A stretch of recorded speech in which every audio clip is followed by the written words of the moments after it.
क्या आपने कभी ये सोचा है कि एयरप्लेन जो इतना भारी होकर भी कैसे आसानी से हवा में उड़ता है और हवा में उड़ने के बाद ये टर्न कैसे लेता होगा? ये एक मजेदार वीडियो है, पूरा जरूर देखिएगा।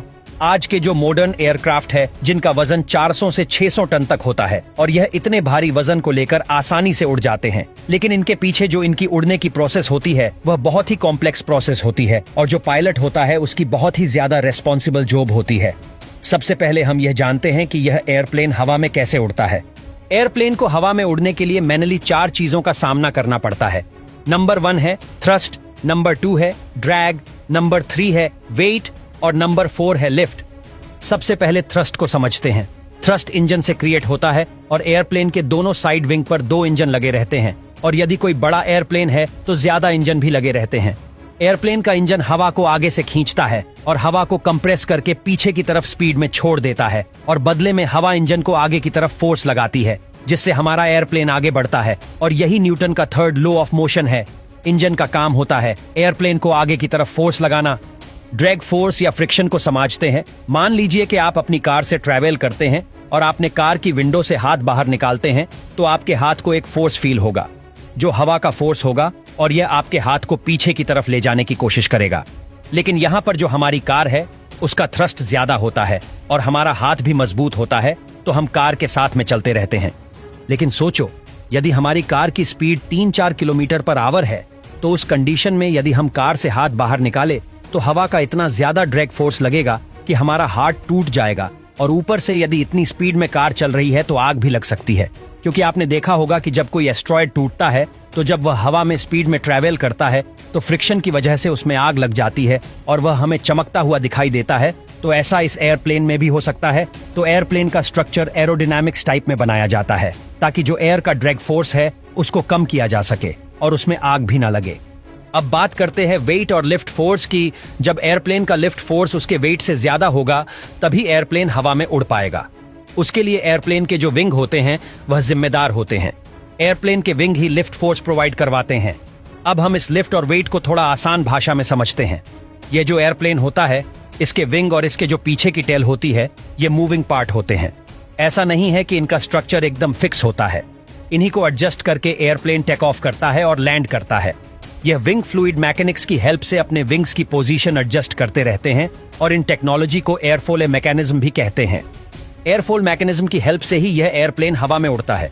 एयरप्लेन के पीछे की तरफ यदि देखोगे तो पीछे की तरफ इसकी टेल है, जहां पर यह जो छोटे छोटे विंग लगे हैं जिसे एलिवेटर बोलते हैं और यह जो बीच में बना हुआ है इसको रडर बोलते हैं।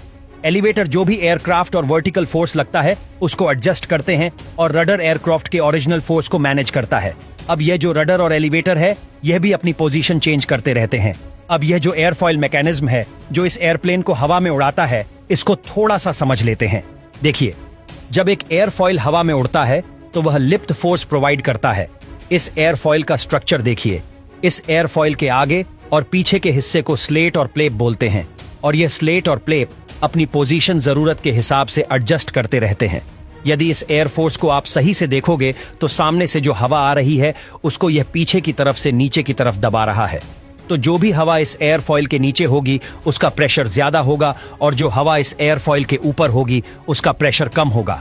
अब यह जो प्रेशर का डिफरेंस है ना, इसी से एयरप्लेन को ऊपर फोर्स लगता है। जब हवा का प्रेशर ऊपर की तरफ कम है तो यह एयरक्राफ्ट ज्यादा प्रेशर से कम प्रेशर वाली साइड की तरफ जाएगा और इसी तरीके से इस एयरफॉइल मैकेनिज्म से जो एयरक्राफ्ट के विंग होते हैं उन पर ऊपर की तरफ लिफ्ट फोर्स लगता है। वैसे यह एयरफॉइल मैकेनिज्म थोड़ी सी कॉम्प्लेक्स फिजिक्स का कॉन्सेप्ट है जिसको कभी और वीडियो में समझेंगे। अब हम इसकी टेक ऑफ की प्रोसेस को समझते हैं कि जब एयरप्लेन हवा में उड़ता है तो उसके अंदर क्या क्या होता है। सबसे पहले एयरप्लेन को हवा में उड़ने के लिए जो भी इसके इंजन है उनकी पावर को बढ़ाया जाता है, यानी इंजन थ्रस्ट को इंक्रीज करता है तो एयरप्लेन रनवे पर आगे बढ़ने लगता है। तो जब एयरप्लेन अपनी प्रॉपर स्पीड में आ जाता है, यानी जब ये हवा में उड़ने के लिए तैयार होता है, तो फ्लेप और स्लेट को एक्टिवेट किया जाता है और स्लेट और फ्लेप का एंगल ऑफ अटैक एकदम से बढ़ा दिया जाता है। एंगल ऑफ अटैक का मतलब होता है जो एयरप्लेन के विंग है वह नीचे की तरफ झुक जाएंगे और पीछे की तरफ जो एलिवेटर लगे हुए हैं उसके विंग को ऊपर की तरफ मोड़ दिया जाएगा। जैसे ही ये अगल बढ़ता है तो एयरप्लेन रनवे पर चलता चलता एकदम से हवा में आ जाएगा, क्योंकि यहाँ पर जो एयरक्राफ्ट का वेट है उससे विंग से लगाया हुआ लिफ्ट फोर्स ज्यादा होगा। जैसे मैंने कार वाले एग्जाम्पल में बताया था, और जितना ज्यादा लिफ्ट फोर्स होगा उतना ही एयरक्राफ्ट स्पीड में आगे बढ़ेगा और उतना ही हाइट पर जाता रहेगा।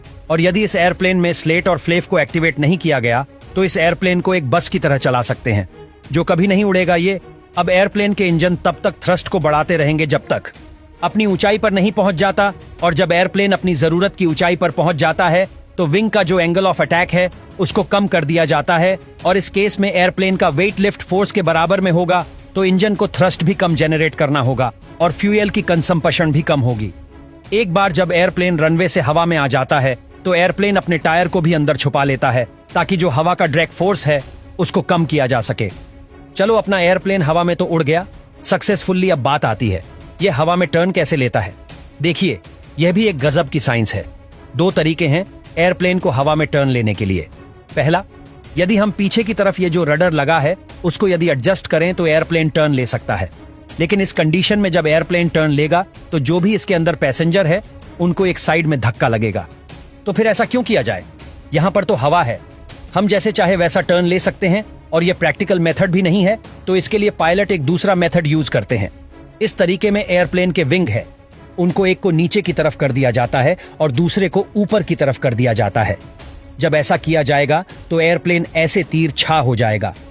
अब इसमें दिक्कत यह आती है कि जब एयरप्लेन इस पोजीशन में होगा तो एयरप्लेन के एक विंग पर तो ज्यादा फोर्स लगेगा और एक विंग पर बहुत कम फोर्स लगेगा, और एयरप्लेन का जो फोर्स लगेगा वह भी वर्टिकल नहीं होगा, ऐसे थोड़ा तिरछा ही हो जाएगा। तो इसको मेंटेन करने के लिए पीछे की तरफ जो रडर है उसकी पोजीशन सेट करके जो एयरप्लेन के विंग पर प्रेशर कम ज्यादा हो रहा है उसको मैनेज कर लिया जाता है, और फिर एक सक्सेसफुली टर्न ले लिया जाता है, और यह सब पायलट मेंटेन करता है।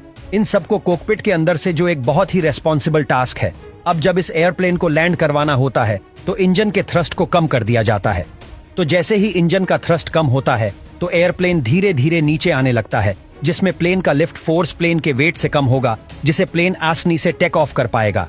जब प्लेन रनवे पर आ जाता है तब प्लेन को जल्दी से रोकने के लिए इस स्पॉइलर को एक्टिवेट कर दिया जाता है, जिससे जो सामने वाली हवा आ रही है उससे और ज्यादा ड्रैग फोर्स क्रिएट कर सके, और इंजन जो थ्रस्ट पैदा कर रहा है उसे भी रिवर्स कर लिया जाता है, और इस तरह से एक प्लेन अपनी उड़ान पूरी कर लेता है।